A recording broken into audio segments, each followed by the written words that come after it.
টিটু চন্দ্র দাস এবং আসামি হারুনুর রশিদ এই দুজনকে গ্রেপ্তার করা হয়েছে এবং দুইজনের জন্য আমরা 7 দিনের রিমান্ডে প্রার্থনা করেছিলাম।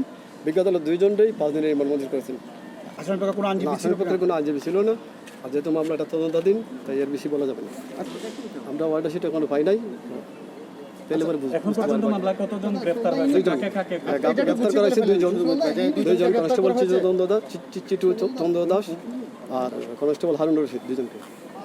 আজকে হারুনুর রশিদের রিমান্ড মঞ্জুর হয়েছে 5 দিনের।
লাইট